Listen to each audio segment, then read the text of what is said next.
Okay. Representative Chase, Chase Tramont, are you there? Yes, I am here. Great. If you give me a second to introduce you, because I really want them to know who you are. And, you know, you being a pastor and all, you're probably too humble to talk about yourself the way I want to talk about you. Representative Tramont is from District 30, and he'll be there till 2030 because he'll be reelected because all us advocates are going to fight for him because he cares about the issues we care about. Hopefully you stay there till 2030 unless you go over to the Senate. He's in Volusia County. In his area also includes parts of Brevard, and his main office is in Port Orange in Volusia County. He's on key committees that we care about. He's on the this last year he was on the Budget Conference Committee. That is the committee when people haven't agreed, and the Senate puts together a group of people from the Senate, and the House puts a bunch of people from the House. They're key people to talk about budgets for health and human services and in healthcare. So he was on that committee, and that's just a big thing for us because he'll likely be on that next year. But he's also on Children, Families, and Seniors Committee. That is the committee that what we care about in developmental disabilities, all substantive legislation will go through. That means he has a say in all this legislation that we care about. He's also a senior pastor, and he has a special connection that we'll talk about in a minute. And we'll have a number of questions, Representative Tramont, but I hope you'll talk about why you decide to prioritize individuals with developmental disabilities. Tell a little about yourself. I know you're a senior pastor, and just so you know, Dustin Goodwin, he's our operations manager. He happens to be a youth pastor also. So, you know, we have a connection there as well. So if you could introduce yourself, Representative Tramont, and talk about, you know, why you ran for office. I think we want to know about that and the type of things you're fighting for, and especially House Bill 391, which I'm sure you'll talk about, because that was a big victory for families.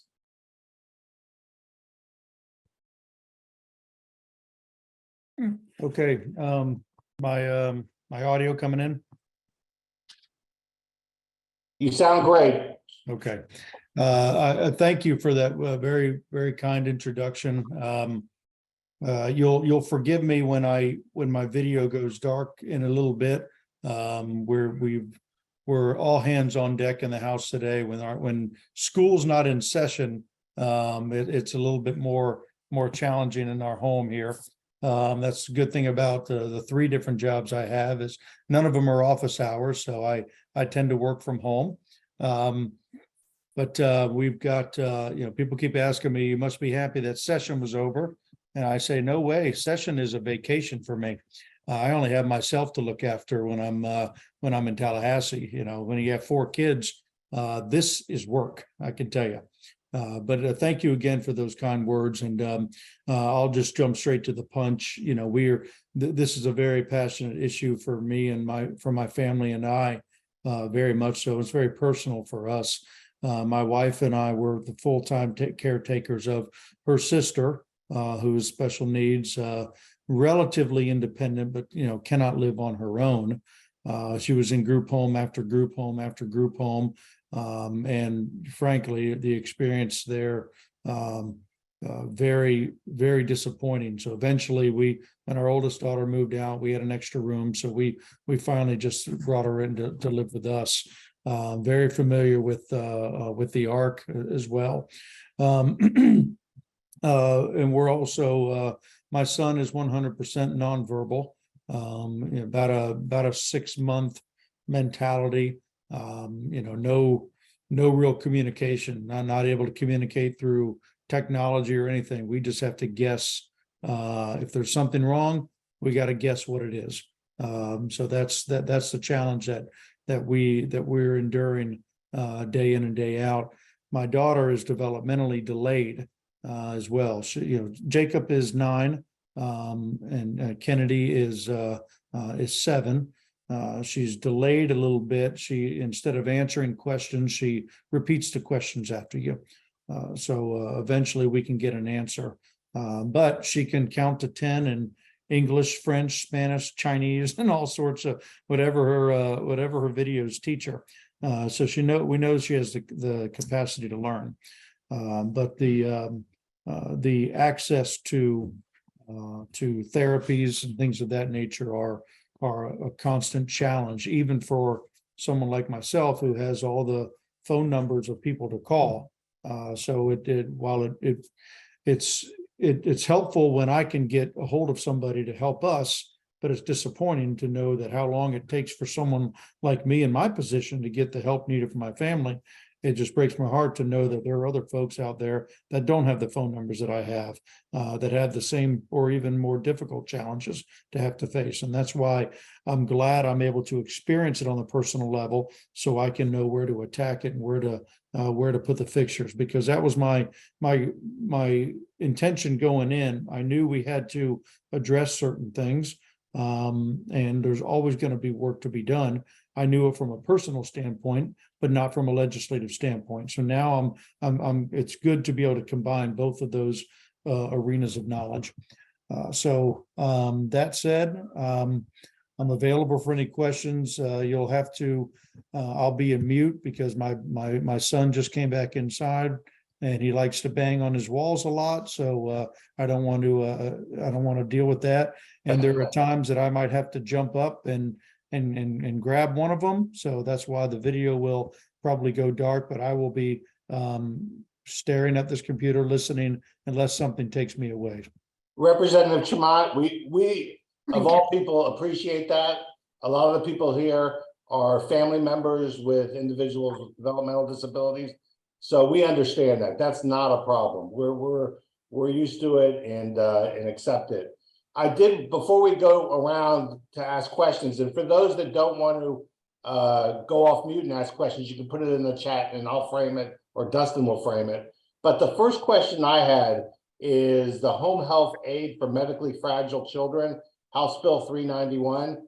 Can you, because I think there's, I see some advocates on here that actually come to Tallahassee. I see JJ's mom's on, probably JJ's on too, who testified a number of times. But how did you end up doing that bill to help families? And maybe you could tell a little about the bill, House Bill 391. That's the home health aid for medically fragile children. Yeah, it's not so much, that bill wasn't so much designed for folks with intellectual disabilities like my kids, because a lot of those programs already exist. But we took that model that exists for those with intellectual disabilities and attached it to this particular population where it didn't exist.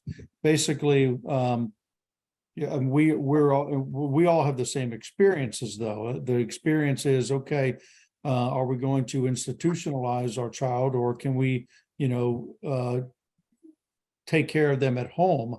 And basically, that choice comes down to whether or not we're going to be able to financially afford it.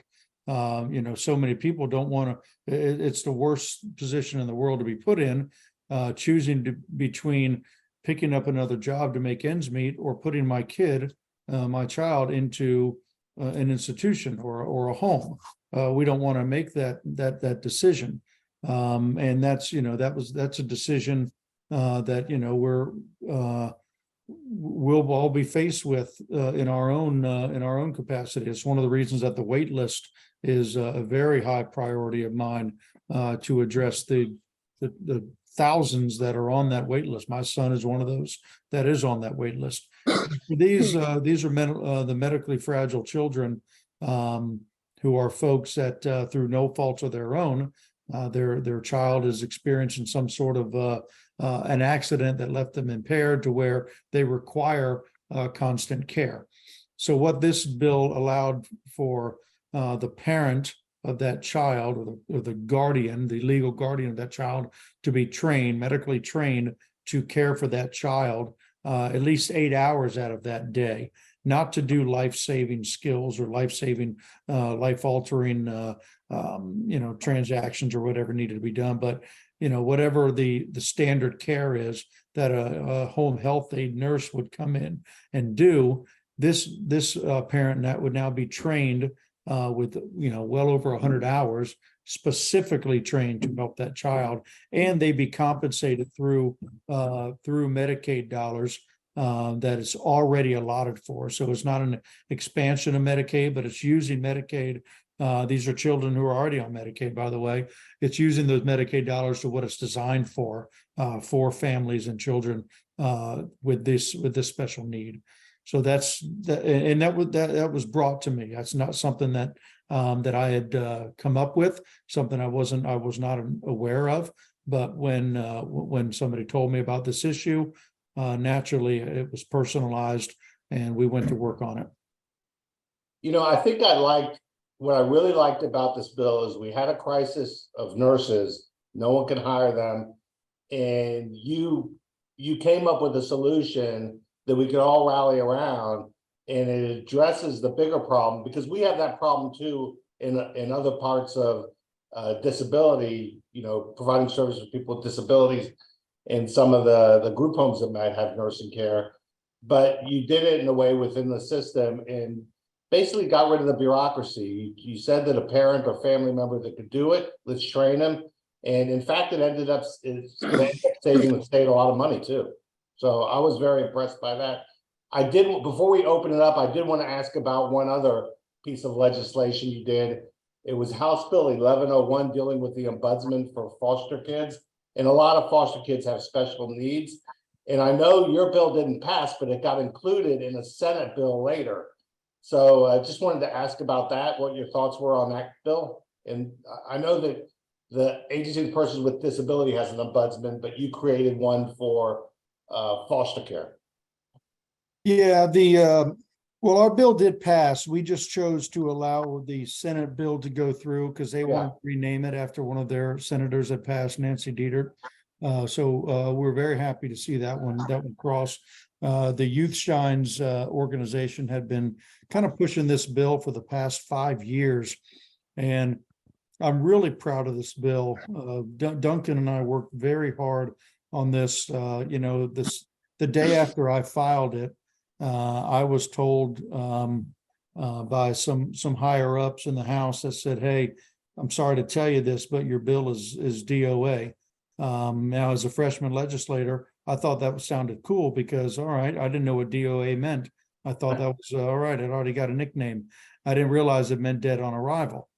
So that was disappointing to hear that, but we really got to work on it and met with staff and made it a palatable bill for them to like and want to push across the finish line. And so, to be able to get that accomplishment was very good, but it wasn't without the efforts of Duncan and of course the Youth Shine organization. Those kids did a great job. Now, what basically the ombudsman part, unfortunately, was not funded, but it did create that particular. That was kind of an additional piece that was added on to the bill, not part of the original bill that was drafted. So I'd have to go back and really understand that.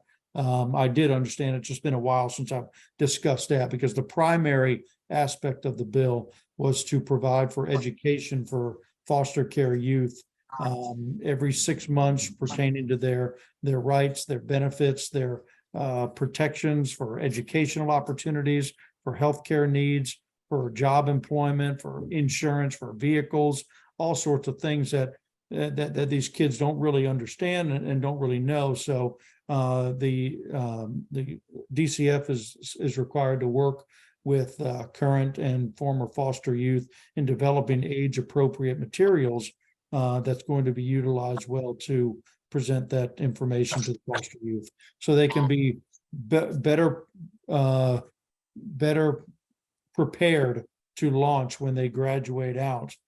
Because that's you look at the number of folks that are in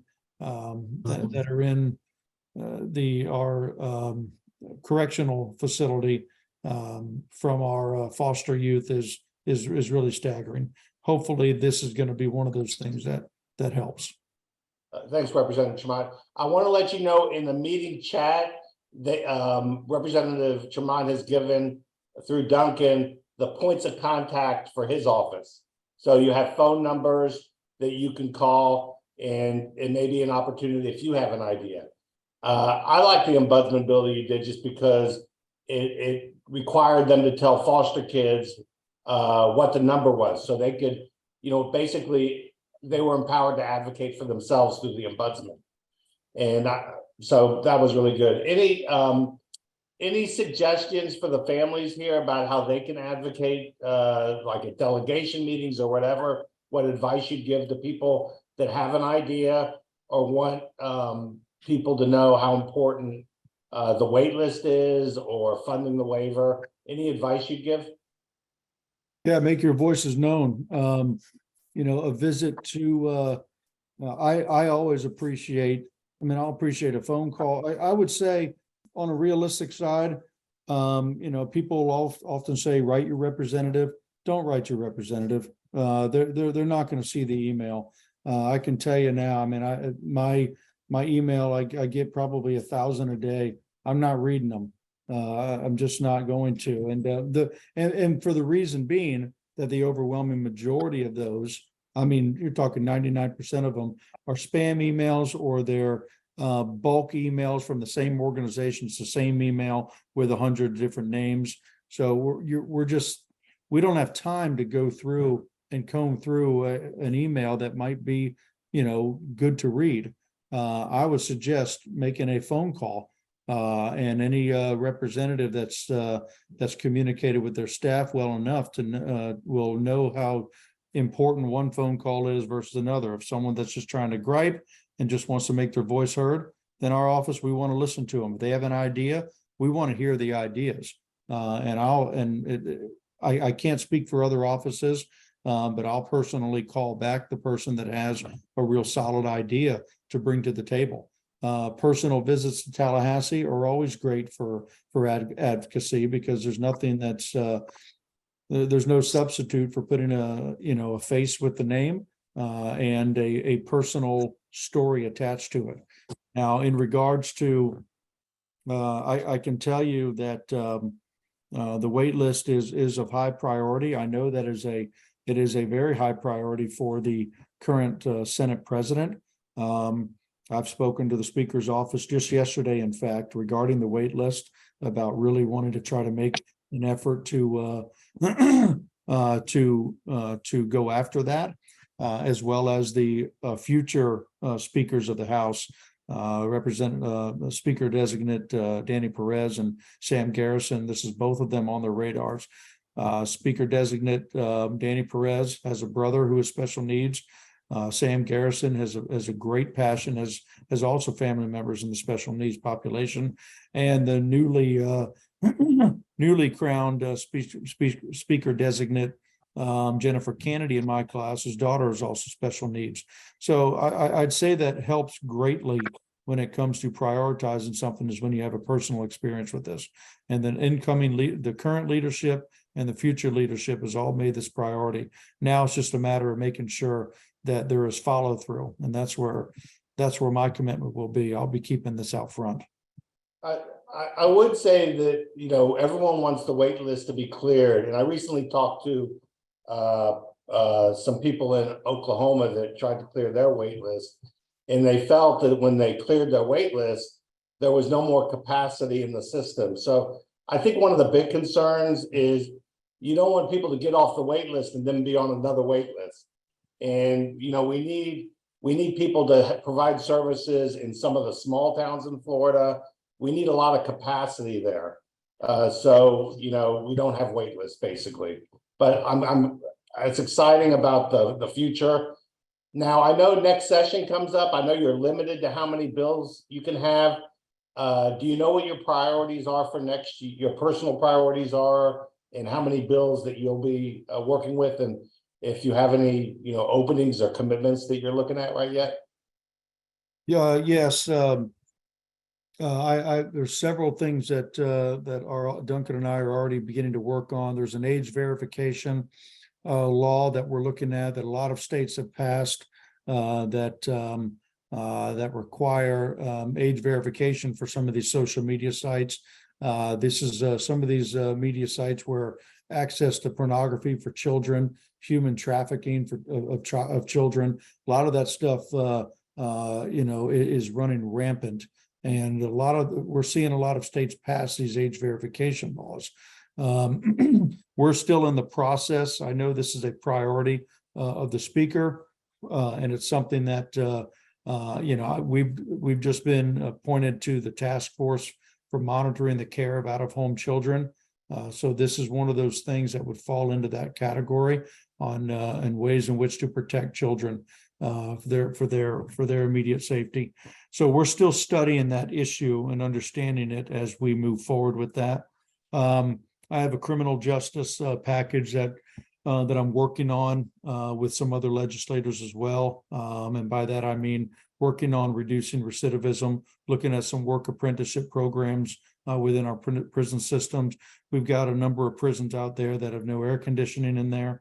Not only is that, conducive to the environment to be able to rehabilitate, but that would also add to the stress levels of everybody in there. The guards included, you want them to have good working conditions, but then that's a funding issue. And every time you fund something one way, you're going to have to cut funds from somewhere else. So all these things will be priority driven. But we do want to look at our prison system and see how well we're doing in rehabilitating folks and getting them back into society and being productive members. We're a conservative legislature. But as I always tell our party, that family values has to mean more than just a definition of what a family looks like. It has to be promoting the stability of the family and the nuclear family structure. When you look at the number of mothers and fathers who are incarcerated, that's disappointing. So one of the ways in which to reduce that cycle of recidivism within the generation of families, we want the mothers and fathers to be well equipped to re-enter into society, to be productive members of society, and be there as mothers and fathers to prevent their children from going down the same path. So that's a lofty package that we're looking at. We're also focusing heavily. We're already having conversations. Spoke with the Speaker's office yesterday regarding whatever I can do for the wait list. I don't know if it requires legislation, a specific bill, or a part of an entire package, but I made it very clear that I want to be on that as well. And we have a couple other things that I can come at. I have 7 bills, and we're already running to about 9 or 10 that we're strongly already working on. Then it'd just be a matter of, okay, I need to find another person in the House that's not using all 7 to say, hey, can you run this, or can I attach language to someone else's bill? A question just came in. I don't know if you know the answer, but they asked, do you know what the estimated cost to clear the wait list is?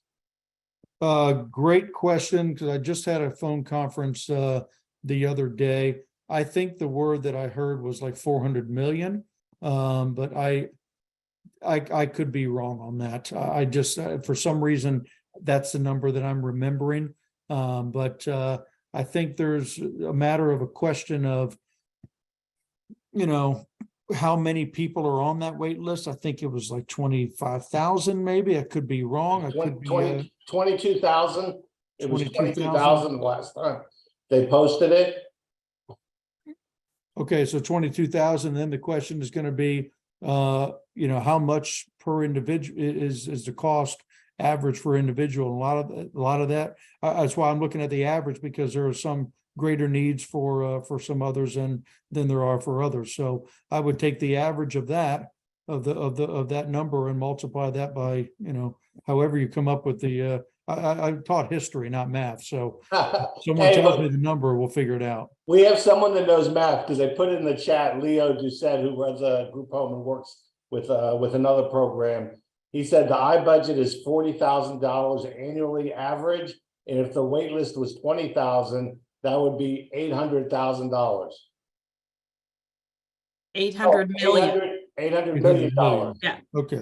Yeah, don't let me make that $800 million. Well, that makes sense because I think the number that somebody was using the other day was 17 to 20,000, which didn't sound right to me. That's why we got 400 million. So that would make sense that if you're doubling the average, then there you go.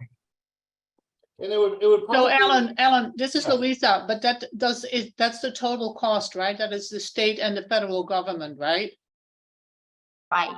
Oh, is Right, so with that does the not match? include, so that is not the total cost to the state. That is total cost if we want to clear the wait list. So Yes. it's not the state of Florida paying $800 million annually to clear the wait list. I just want to be clear about Yeah, that.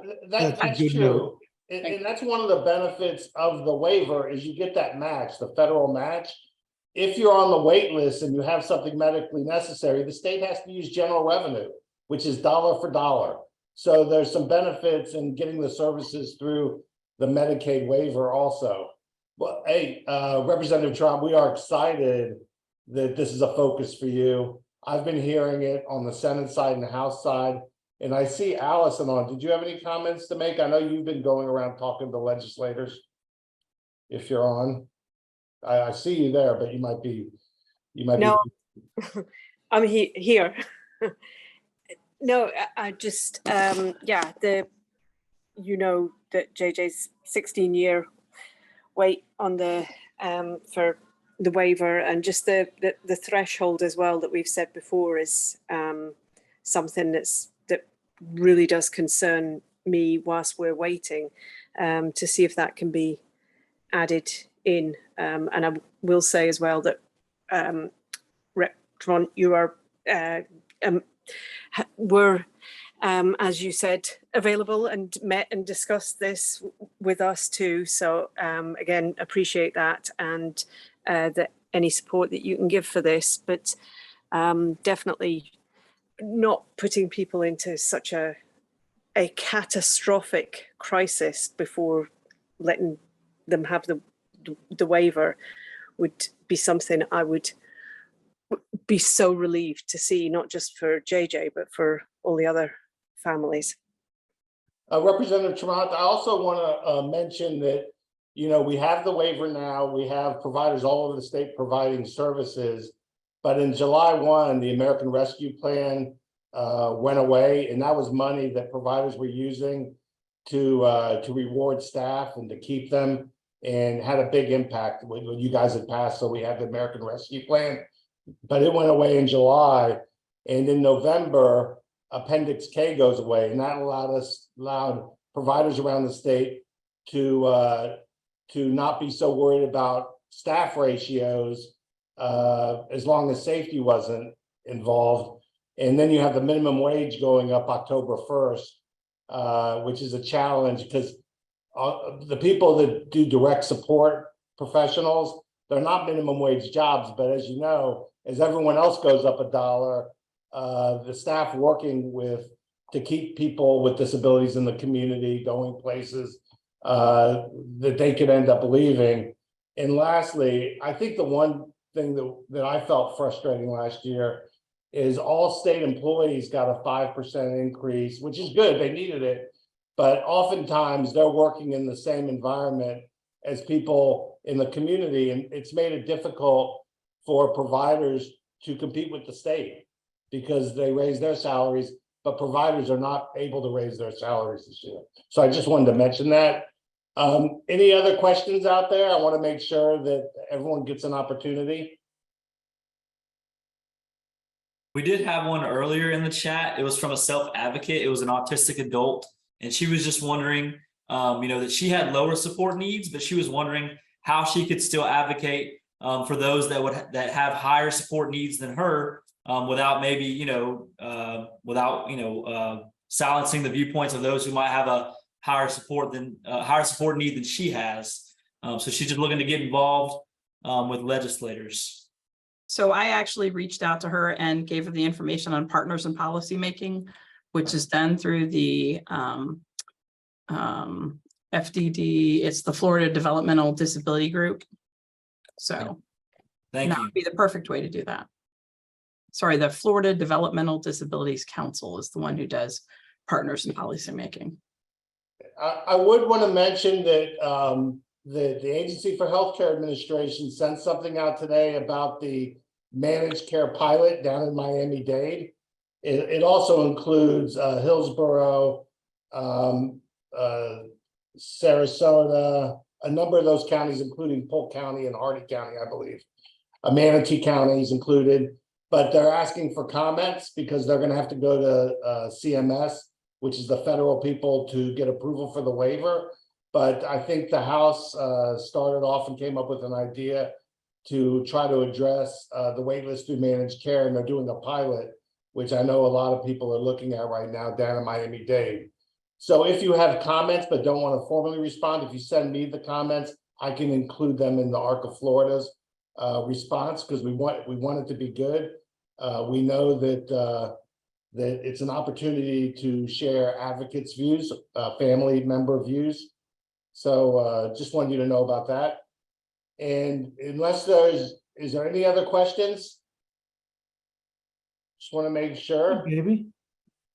Oh, sorry. You can unmute if you have a question. Michelle, do you have a question? I actually do. When meeting with our local legislators, some of them have absolutely no idea about the APD program and services in the waiting list. How do we approach them and even begin to explain everything?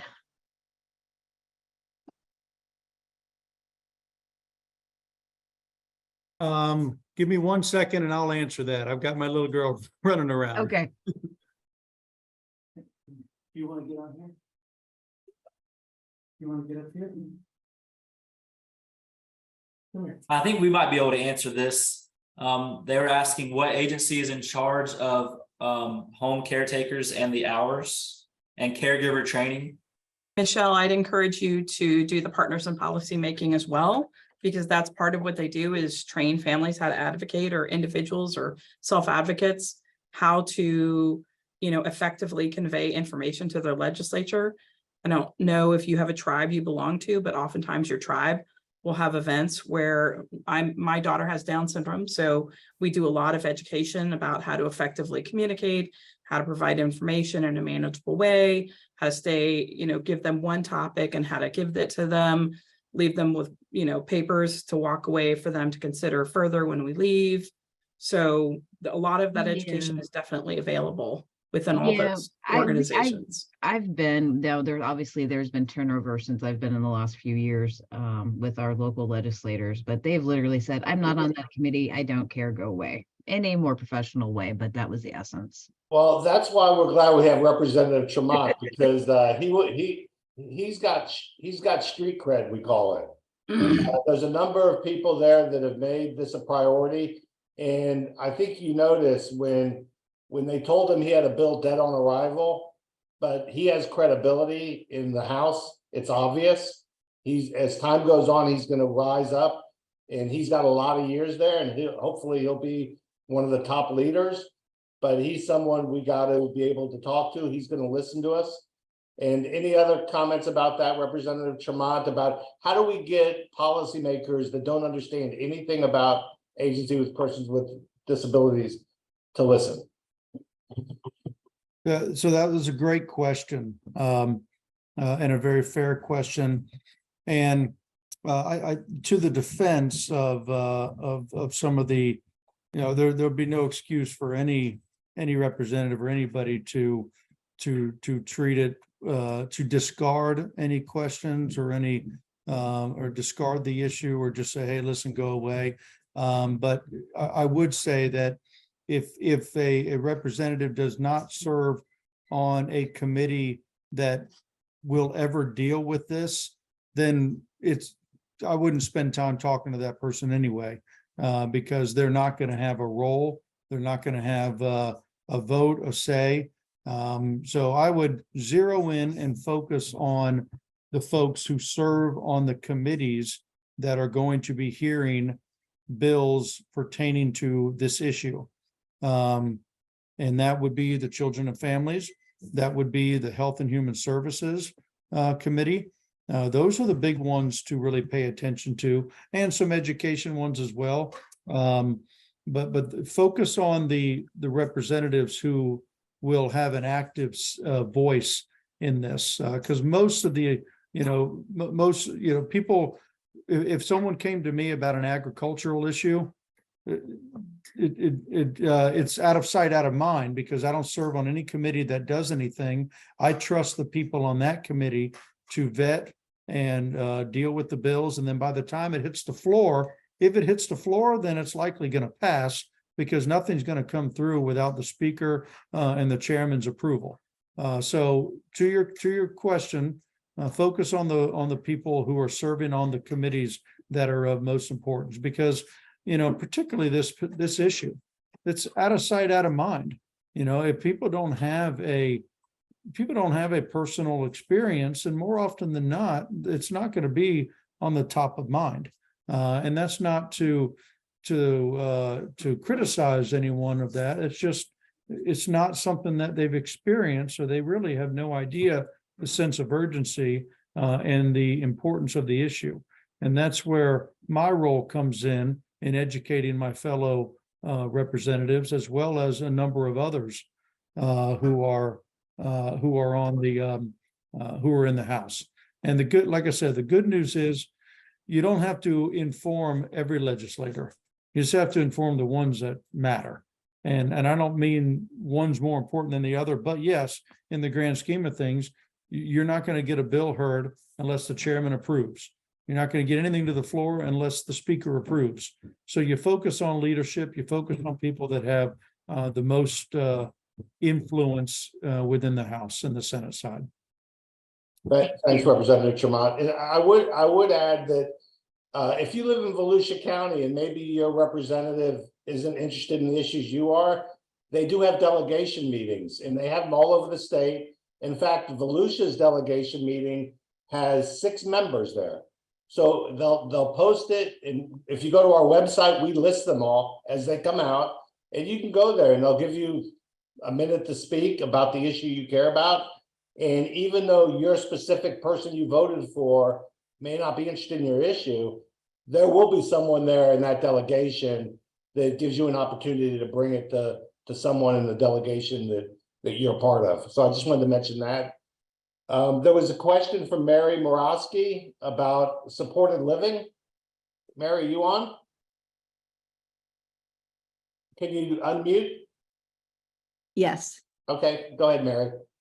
Okay, well, and I'm not necessarily saying that anything needs to be changed. We're just emerging into this realm.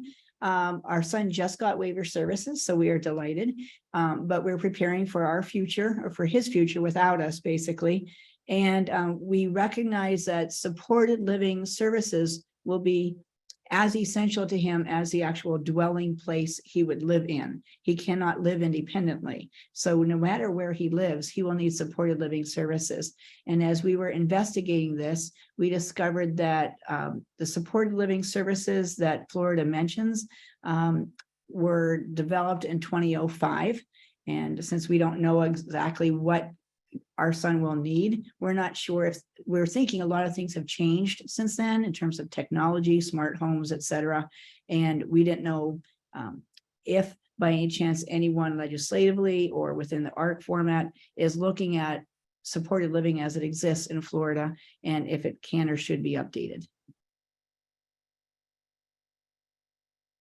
That's a good question, Mary, especially when some of the rates were determined years and years ago. There's been a lot of change. I know that the ARC of Florida and Florida Association of Rehabilitative Facilities was advocating for a new study to look at all the programs, because what we're really concerned about is what happened a few years ago. The rate for companion was so low that no one did it anymore. So they lost the service. Now, a couple of years ago, it went back up, but we all know that if the service doesn't sustain itself, it might go away. So how do policymakers determine, if they want services, they got to make sure it sustains itself? I would add. Yeah. You're on mute. Representative Tramont, you're on mute. Yes, so is the question regarding like group homes, things of that nature, Mary? Well, it was, as we've been really delving into housing, because we're preparing. And we're looking at all kinds of things. We went to villages, ARC villages, the Lakeland, Noah's Landing. You know, we've looked at several of the communities. We've looked at a couple group homes. We're trying to find the best fit. And in our case, we don't want our son to be a forever renter. We would like him to actually, or his trust or whatever, to own a home. We just feel more secure about that. And but regardless of wherever he's living, like these independent living communities, those residents have support services. And we recently discovered that if they're living in their own home, they too could have support services under the guise of supported living, I guess. And that's how we discovered supported living. And but then as we were learning about it, we're thinking, whoa, this is from so long ago. And as Alan mentioned, I didn't even know it was a possibility that it could be unfunded. So that's a scary thing for us too. We're trying to look at a permanent home for our child when the time comes. And so we know we have to have many pieces, and the supports are as important as the dwelling itself. Great question. And, you know, Alan, to be quite honest with you, and you're up in Tallahassee quite a bit. This is a big issue, not just this one particular incident. Thank you for sharing this, Mary, because if you're asking, people want to know what another one of my priorities are, this is it right here, for people with all sorts of different living arrangements that they'll need after their parents are not here, because that's my greatest fear is what happens to my boy after I'm gone. And I'm a paycheck to paycheck person. I'll never be a millionaire. So the idea that I can just set him up is not realistic for me or for most people in our situation. So I don't have an answer for you. This is something that Alan, I would like us to zero in on. And if we're looking for a bill spot every year to address this particular issue, I'll dedicate one to make sure we have something there, because I don't know the answer. I don't know what is out there.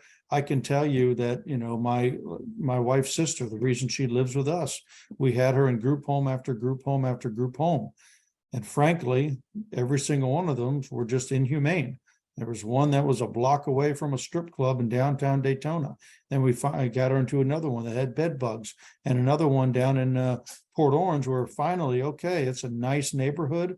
It's a clean home. And then all of a sudden we get a phone call that says, hey, you got to pick Beth up at the hospital. The dog bit her in the face. So we just had enough of that after a while. And, we said, we're going to take care of her ourselves. Now, fortunately, she came off the wait list years ago. So my wife is able to stay home now and be the caretaker. But it took her mother dying for her to be removed off the wait list. So there's two folds in there. One of those is, I think somebody spoke to it earlier about not waiting until the crisis is not even a crisis anymore. It's detrimental. So how we adjust that list and determining, okay, and being a little bit more humane in our evaluation of what is a crisis versus what is not, and also trying to give some peace of mind to folks like yourself as to, okay, what happens to my boy and my girl after I can no longer take care of them.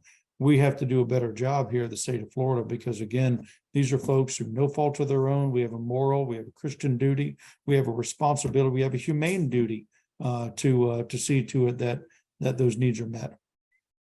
So I'm sorry I don't have a specific answer for you. The answer is I'm aware of the issue. I'm now in a position where I can really investigate and try to find some answers. And I think the good news is there are more models being developed. People are trying new things. You saw the Arc of Jacksonville.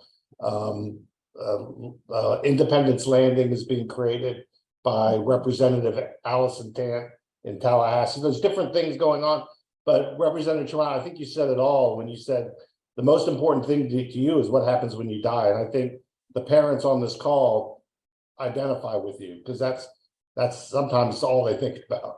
Yes. We had a question from Patty. You had a quick comment? Yes, I did. Patty Hoagland, and I've been met my daughter is completely disabled in a lovely charge, and she's survived for 41 years and is still surviving very well. So I appreciate it. And I appreciate all your young ideas and your enthusiasm, and it's what we need. However, I firmly believe that we could very well get focused on the wait list in the wrong way. The issue of getting people off the wait list is a huge problem, always will be, and it's never going to go away completely. But even when they come off, because of where I work, they come off, they get a waiver support coordinator, we get the phone call that we can't get any support workers.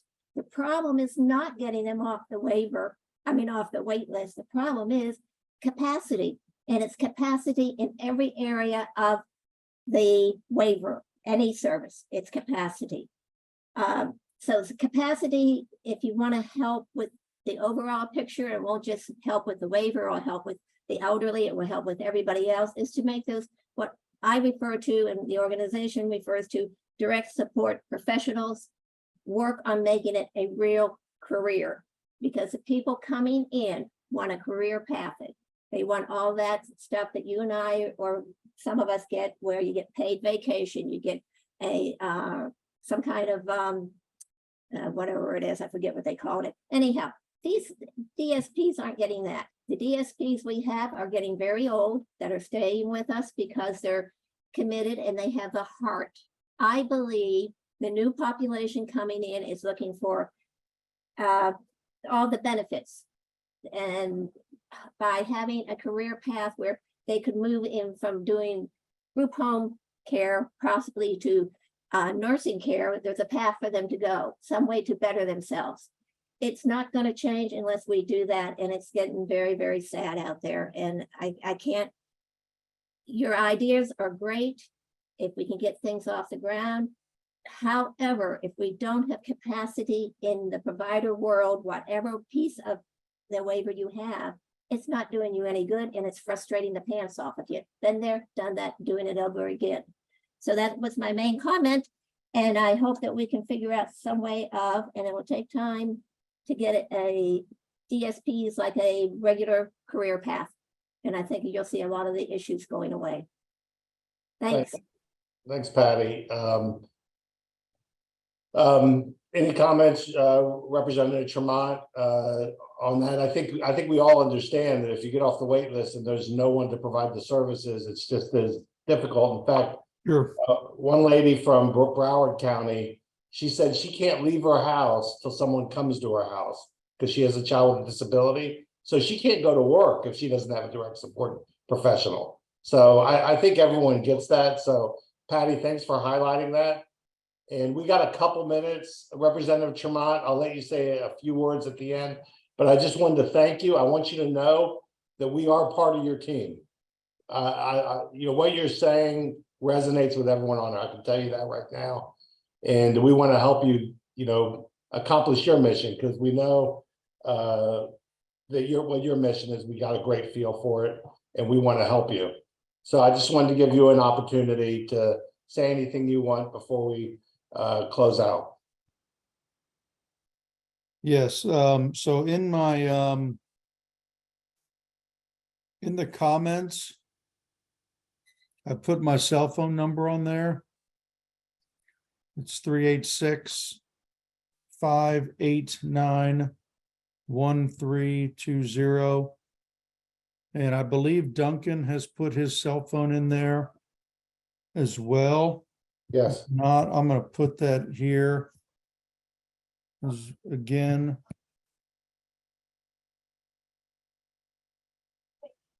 Seven, 1, 7.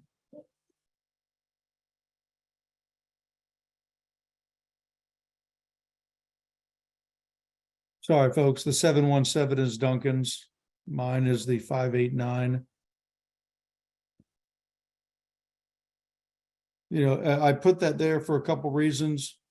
You know, you have your own representative that you can contact to get things done that you need. If there's an issue with Medicaid or anything of that nature, feel free to call our office as well. But mostly the number is so if any of you make a trip to Tallahassee, then text me or Duncan directly so we can block off some time to make sure that we can visit with you all, or whether it's you, your children, a group of you, or just you individually happen to be out there. Or if you make your way over to Daytona Beach, Volusia County at all, I'd be happy to spend some time with you as well. So that's the same number my kids call me on. So, and that's the same number that, Duncan has one phone as well. So we pride ourselves on being available. So please don't hesitate. Texts are always better for me, obviously, because either I'm changing a diaper or making mac and cheese or chicken nuggets or pizza, the trifecta, the trifecta of meals for our kids. But please don't hesitate. But especially if you are in Tallahassee, please give us a heads up. We want to make some time. Thanks again, Representative Tramont. And I just got one small question based on your bio. I want to know what type of salad dressing you make. I've never seen that in a bio that you make salad dressing. Well, I work on some different kinds, some citrus ones, but my bread and butter is maybe I'll even type the ingredients in here for you.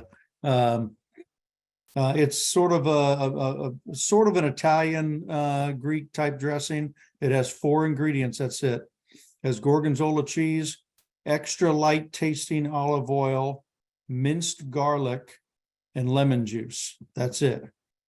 And the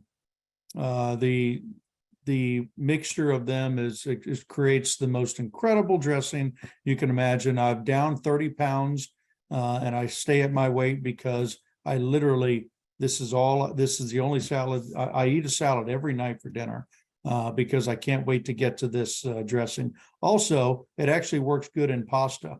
I use a protein pasta and you can just pour the stuff on. It acts sort of like a lemon butter pasta without the butter.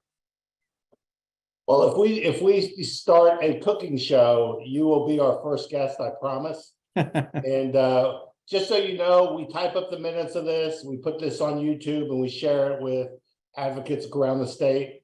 Again, we appreciate all you're doing for people with intellectual and developmental disabilities. And from all of us, we thank you.